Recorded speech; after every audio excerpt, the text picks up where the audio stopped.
Is equal n is equal to 20, तो आपके पास क्या आएगा A20 is equal to 20 into 20 minus 2 upon 20 plus 3। ठीक है, 20 प्लस 3, तो आपके पास ये क्या बन गया, ये बनेगा 20 इंटू 18 अपॉन 23।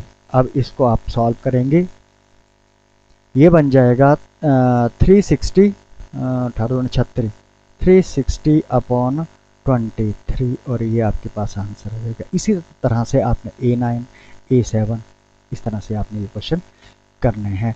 ओके, तो अगला चलते हैं आगे। 11, 12, 13 right the first five terms each of the following sequences in exercise 11 to 13 and obtain the corresponding series। अब आपको सीरीज भी लिखनी है, आसान ही है, बड़ा मुश्किल नहीं है।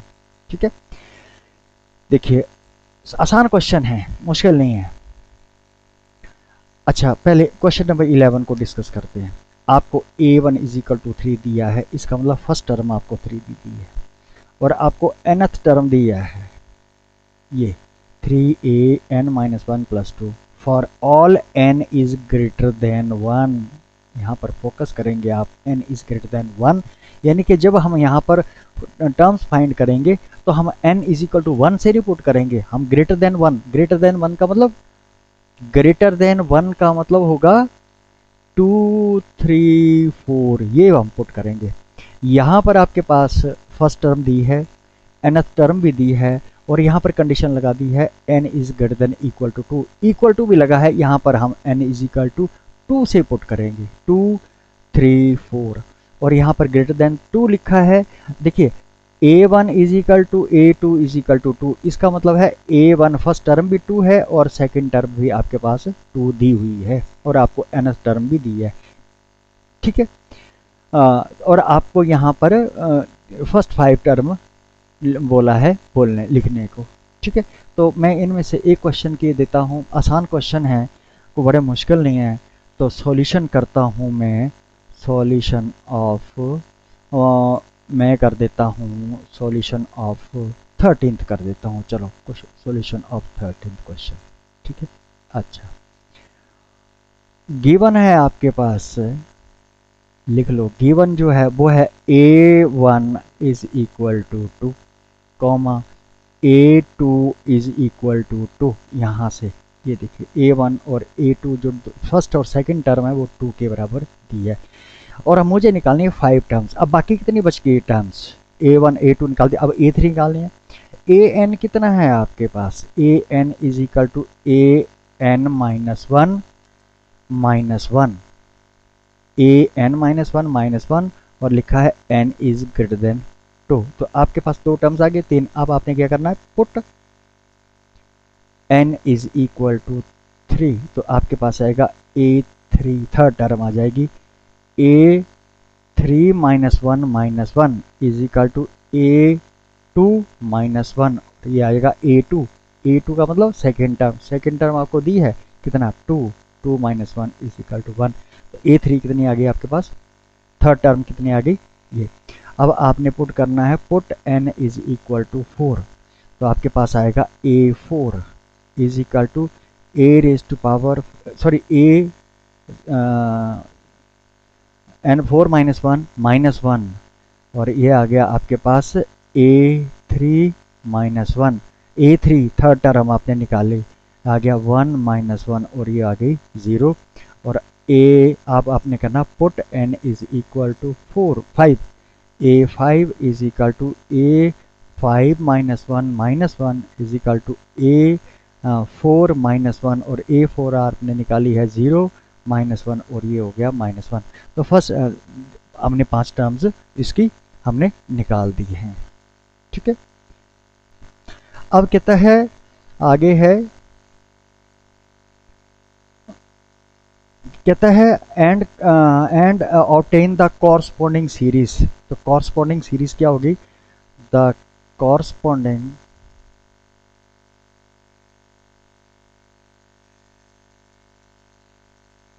सीरीज इज प्लस प्लस करना A1 यानी कि क्या आएगी A1 plus A2 plus A3 plus A4 plus A5, बस फाइव टर्म्स को बोला उसने। तो A1 की वैल्यू क्या है आपके पास, दैट इज आपके पास A1 की वैल्यू है 2, A2 की वैल्यू भी 2, A3 की वैल्यू आपके पास 1, A4 की वैल्यू आपके पास 0 और A5 की वैल्यू आपके पास -1। ये आ गई कॉरस्पॉन्डिंग सीरीज आ गई। ओके, तो देखिए इस तरह से भी लिख सकते हैं। अगर आपके पास कोई माइनस टर्म आए तो आप उसको ब्रैकेट में लिखेंगे इस तरह से +-1। ओके, ठीक है। तो मैं समझता हूँ आपको ये क्वेश्चन आसानी से समझ आ गया होगा। 11th और 12th टर्म क्वेश्चंस को आप आराम से घर में कीजिए, ठीक है। आगे है अब प्रोग्रेशन क्या चीज होती है। ये तो है सीक्वेंस, पर आपको 10th में आपने प्रोग्रेशन पढ़ा है, अर्थमेटिक प्रोग्रेशन। प्रोग्रेशन होती क्या है, देखिए कहता कि ए sequence in which the terms have some relation between them is called progression. A sequence in which the terms have some relation between them is called a progression. देखिए for example मैंने ये लिखी है जो आपने पढ़ रखी है 10th में। अब ये जो एक सीक्वेंस है, इनकी टर्म्स है 1 3 5 7 9। अब आपको ये बताना है, लिखा हुआ सम रिलेशन, इनकी जो टर्म्स है, ये जो टर्म्स है first term, second term, third, fourth, fifth term जो है, इनमें रिलेशन क्या है। देखिए रिलेशन फाइंड करने के लिए देखिए, अगर मैं क्या करता हूं, 3 में से 1 माइनस करता हूं, ये आ गया 2, यानी कि 3 से मैंने माइनस किया 1। अब 5 से मैं 3 को माइनस कर रहा हूँ, 5 - 3, ये भी कितना आ रहा है 2। ठीक हो गया, ठीक है। इसका मतलब हम हिंदी में बता रहा हूँ फिलहाल आप। इसका मतलब क्या है कि अगर हम किसी फर्स्ट टर्म के बाद को छोड़ के, फर्स्ट टर्म से जो प्रीसीडिंग टर्म है उससे हम किसी टर्म से प्रीसीडिंग मतलब पहले वाली टर्म से आप कुछ माइनस करें, तो ये आपका जो आंसर है, डिफरेंस जो है वो सेम आ रहा है, यानी कि एपी की जो बात मैं कर रहा हूँ, ठीक है।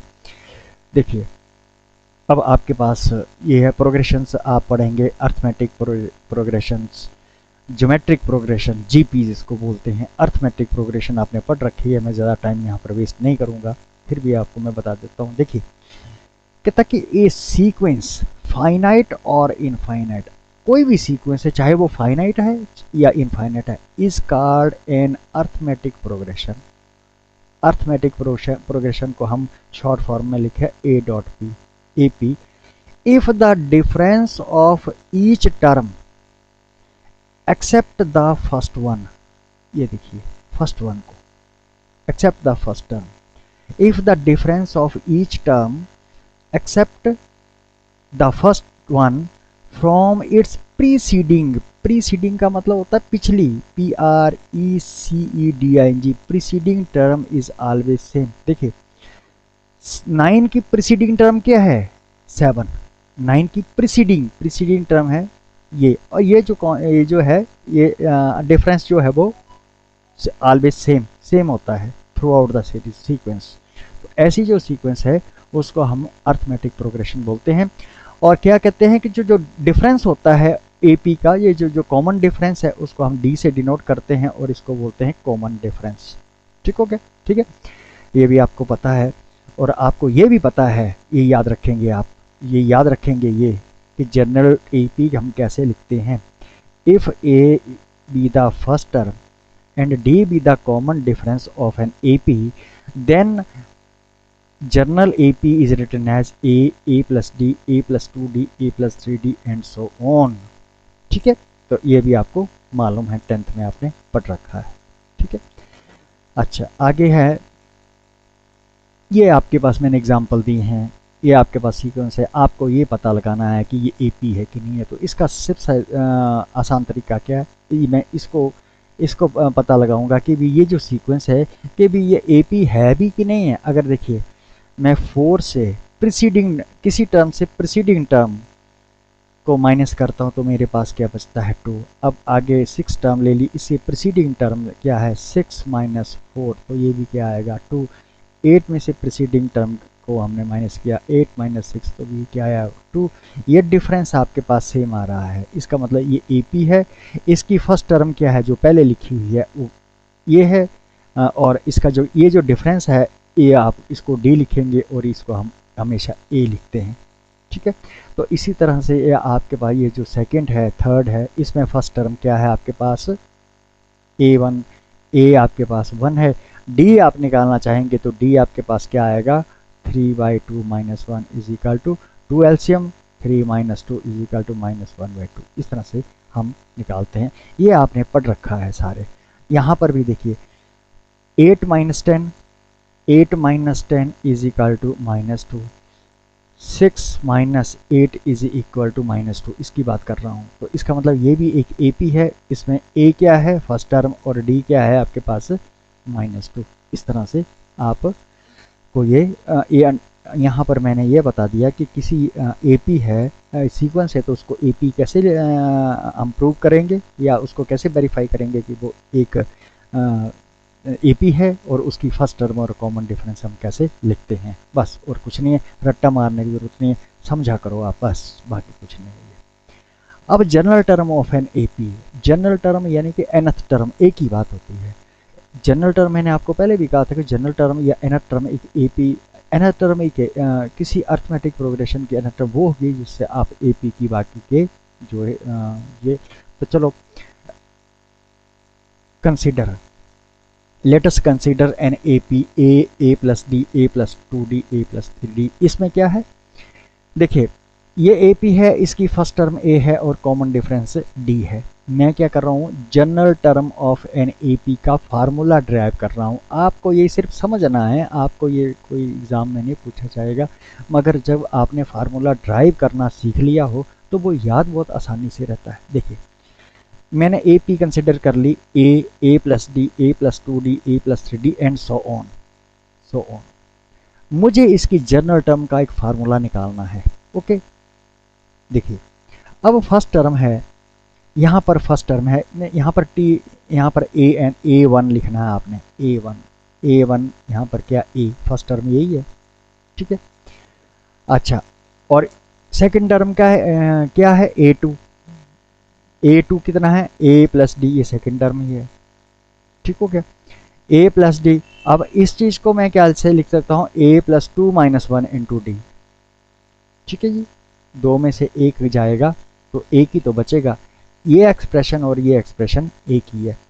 थर्ड टर्म क्या है आपके पास, यहाँ पर A3 लिखेंगे, T3 भी लिख सकते हैं, A3 ही लिखते हैं, आपकी किताब में A3 है, और इसको लिखिए A प्लस 2D और मैंने यहाँ पर लिख दिया A plus 3 minus 1 into D, ठीक है।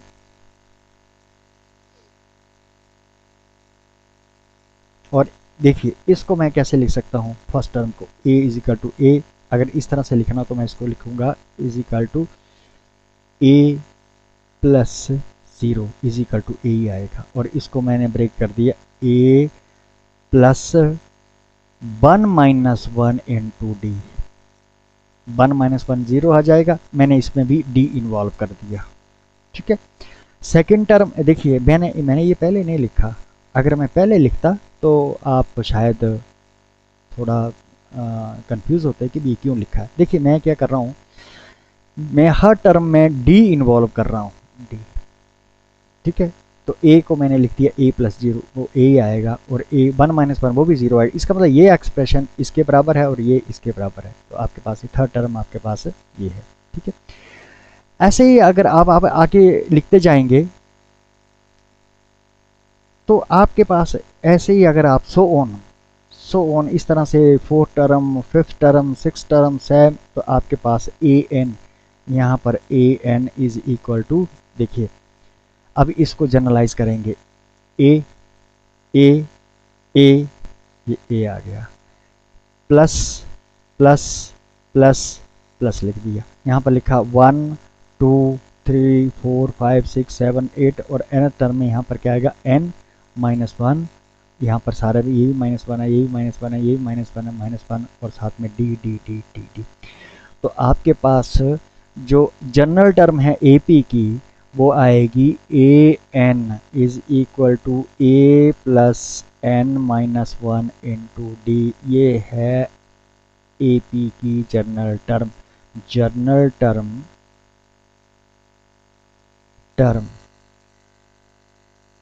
और nth term of an AP is A N is equal to A plus N minus 1 into D. आपको ये आपने पढ़ रखा है। ये ए क्या होता है यहाँ पर हियर ए जो होगा वो होगी फर्स्ट टर्म। एन क्या होगा? नंबर ऑफ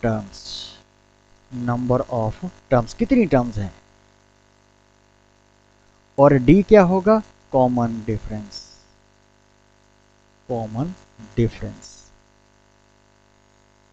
ओके, ये है जनरल टर्म ऑफ एपी। ये आपको याद रखना है, ठीक है।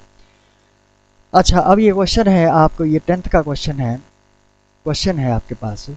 Find the 10th term of the AP 2, 4, 6। आपको 10th टर्म निकालनी है एपी की। देखिए, तो इसका सॉल्यूशन मैंने यहाँ किया भी है, मगर मैं आपको समझा देता हूँ। ऐसा क्वेश्चन है तो एपी है, ठीक हो गया।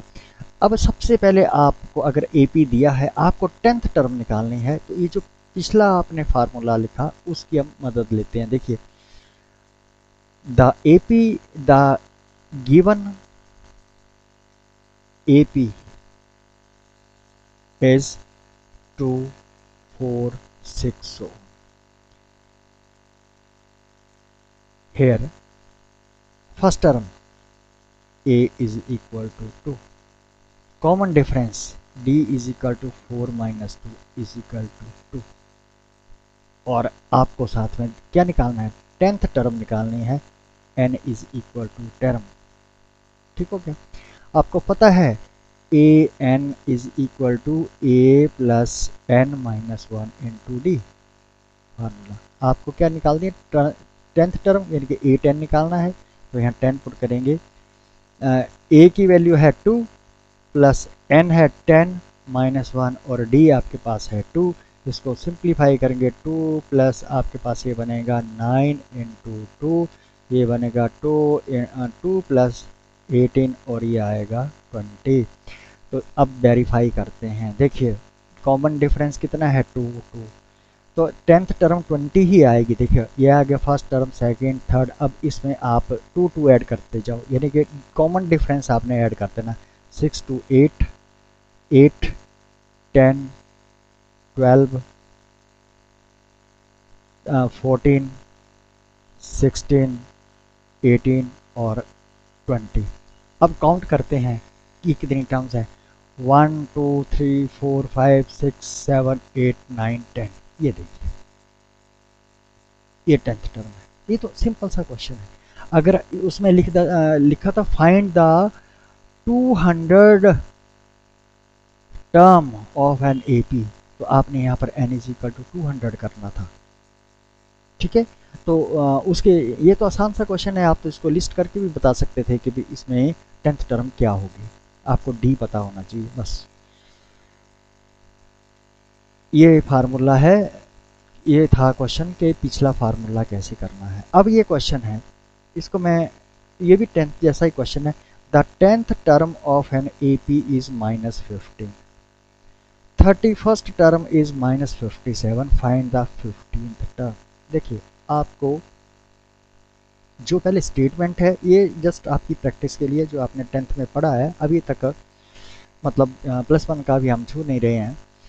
The 10th term of an AP is -15। देखिए, 10th टर्म यानी कि आपको दिया है A10 इज इक्वल टू -15। ये जो पूरी मैथमेटिकल लैंग्वेज है, ये इसको मैंने सिंबल्स में लिखा, तो इसका मीनिंग ये है। एंड 31st, और आपको एक दिया है A31st term is equal to -57। ये दो चीज़ें दी है।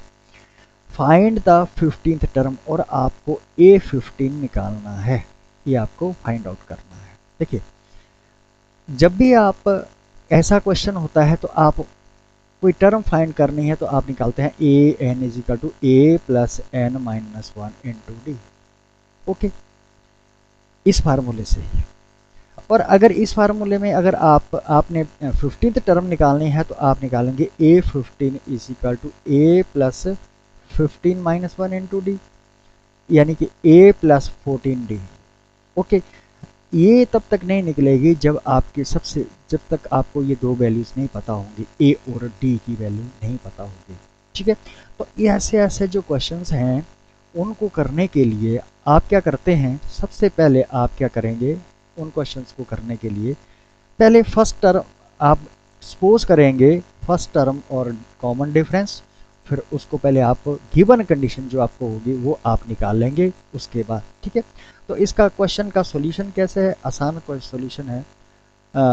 ये क्वेश्चन है तो अब मैं इसका सॉल्यूशन आपको बता देता हूँ। लेट फर्स्ट टर्म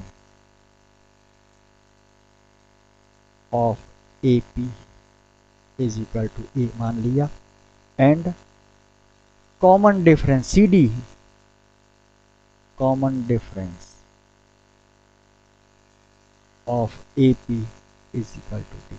अब जो गिवन कंडीशन है ये है। ठीक है, गिवन है आपके पास ये वाली line, first line, A 10 is equal to minus 15, इसका मतलब आएगा A plus 10 minus one into D is equal to minus 15, because आपको पता है ए एन का फार्मूला क्या होता है, A plus N minus one into D, वही मैंने यहाँ लगा दिया। इसका मतलब होगा A plus 9d is equal to minus 15, ये इक्वेशन 1 आ गई।